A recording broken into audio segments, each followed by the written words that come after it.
I entered the new year believing my relationship was strong until one shocking truth was revealed that destroyed everything I trusted. "Hey, Reddit.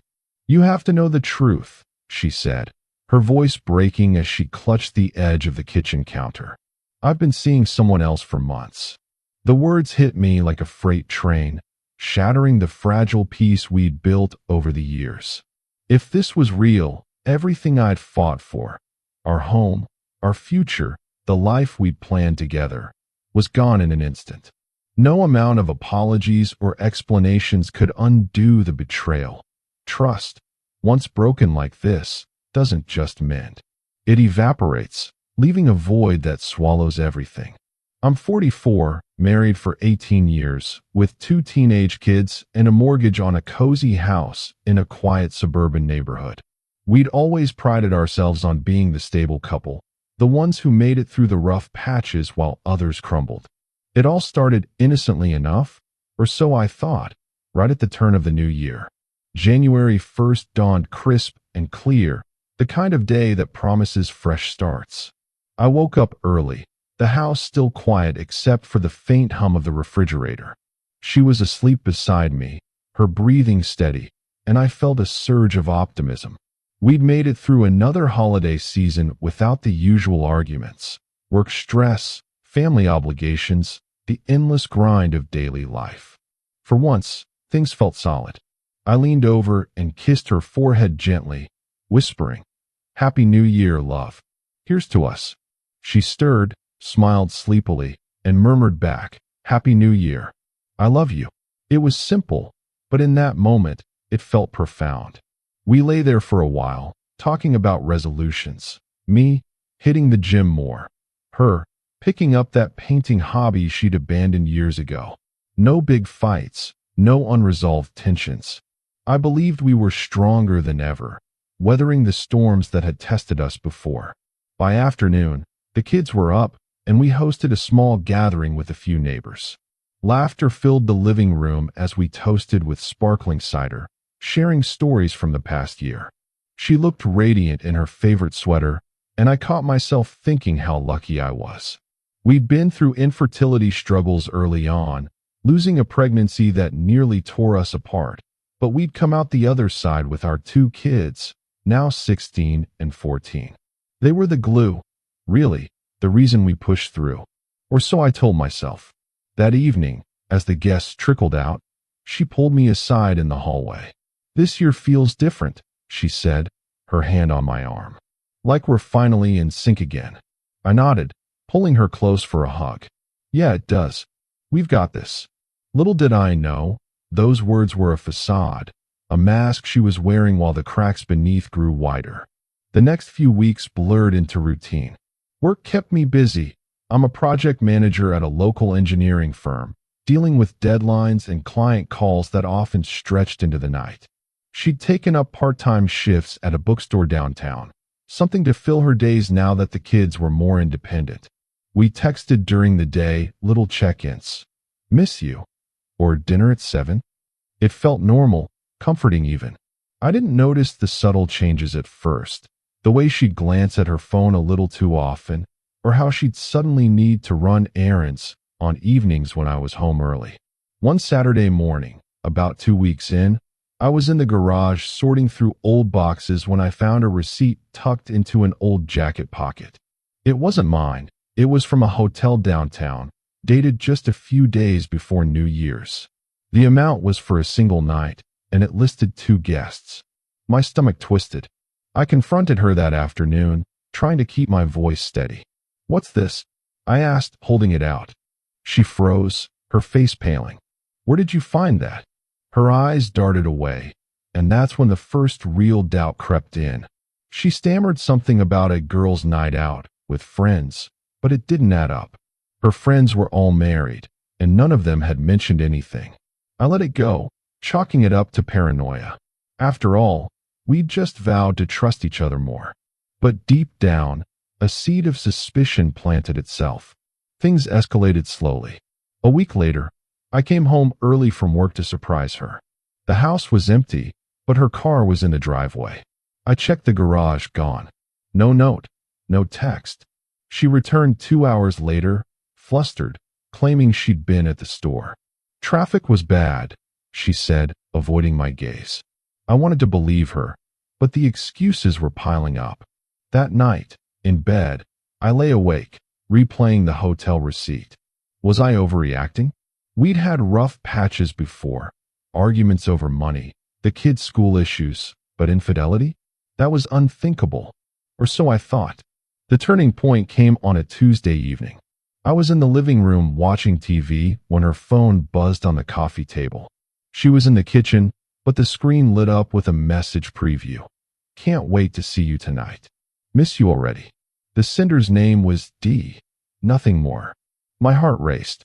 I picked it up, intending to hand it to her, but curiosity won. I glanced at the full message. It was flirty, intimate.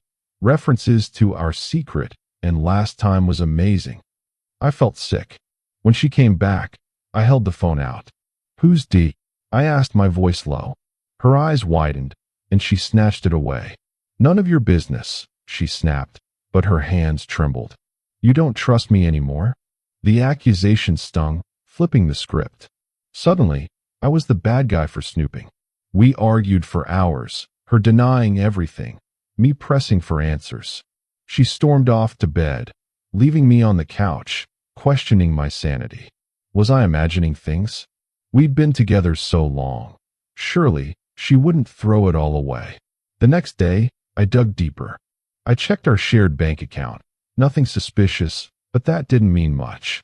She had her own credit card for personal expenses. I confronted her again that evening, showing her the message I'd seen. Explain this, I demanded. She broke down, tears streaming. It's just a friend, she insisted. Someone from work. We're talking about books, that's all. But her story had holes. Why the secrecy? Why the late-night texts? I pushed harder, and she admitted to meeting D for coffee a few times. It's platonic, she swore.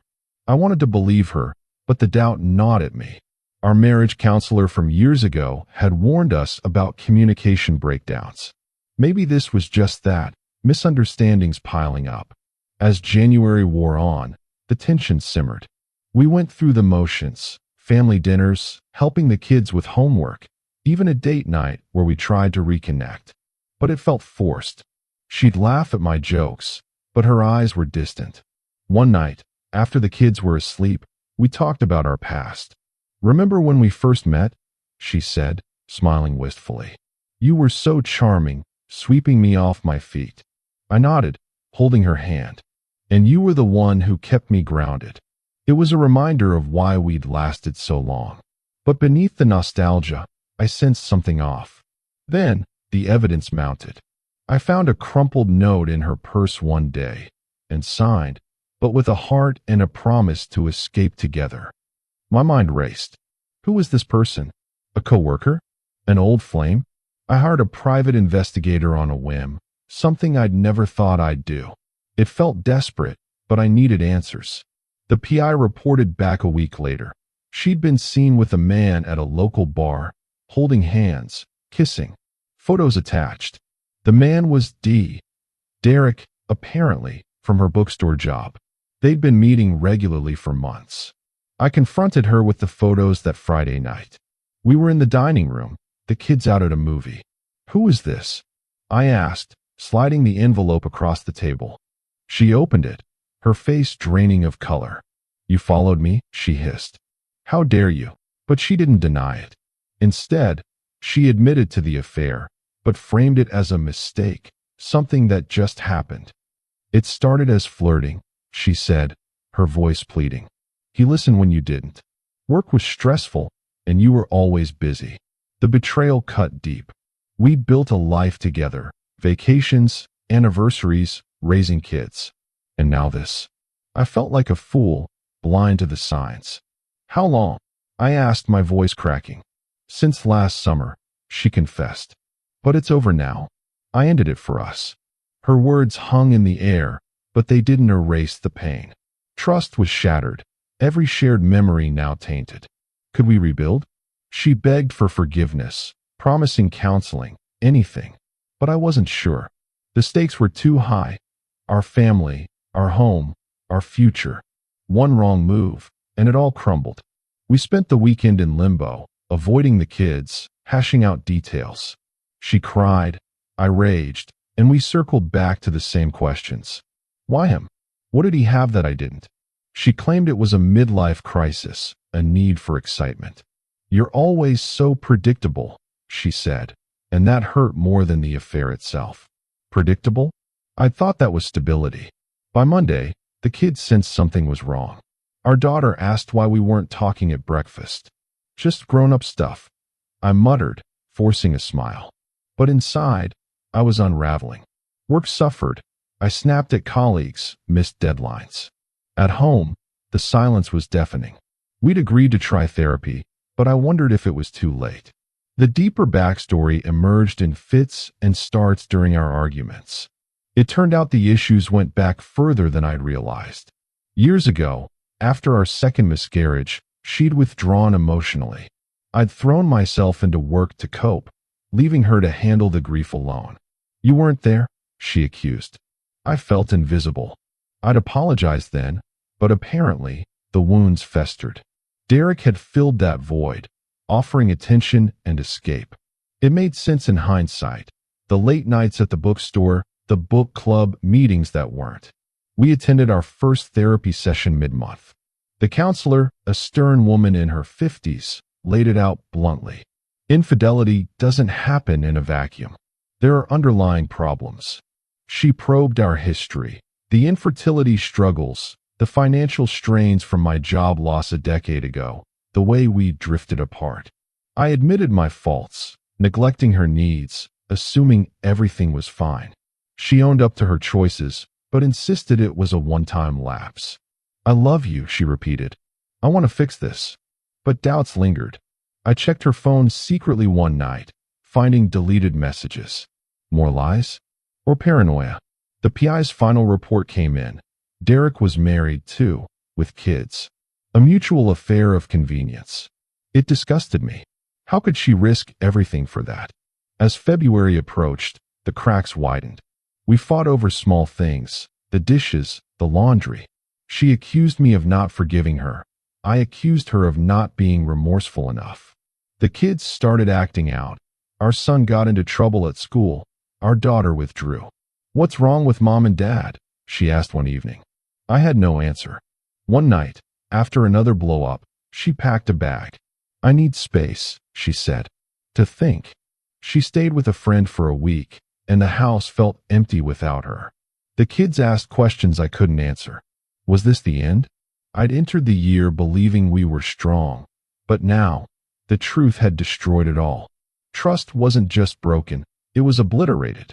She returned, promising change. We tried date nights, open conversations. For a moment, it seemed possible. But then, I found another hotel receipt, this one from just days ago. You said it was over. I confronted her. Her eyes filled with tears. It is, she lied, but I knew. The cycle continued, each revelation eroding more of what we had. By March, the marriage was hanging by a thread. Therapy sessions turned into shouting matches. The counselor suggested a trial separation. You need time apart to heal, she said. I agreed reluctantly. She moved into an apartment downtown, and the kids split time between us. It was messy, custody talks, dividing assets. The home we built felt like a relic. The deeper layers kept surfacing. She'd confessed to smaller deceptions over the years, hiding purchases, lying about social plans. I didn't want to burden you, she claimed, but it painted a picture of a relationship built on sand. Our early years had been passionate, but complacency set in. I'd prioritized career success, assuming love would sustain us. She sought validation elsewhere. One evening, during a custody exchange, she pulled me aside. I miss us, she said. Can we try again? But I hesitated. The trust was gone. What if there were more secrets? The stakes were irreversible now. Divorce loomed, the kids' lives upended.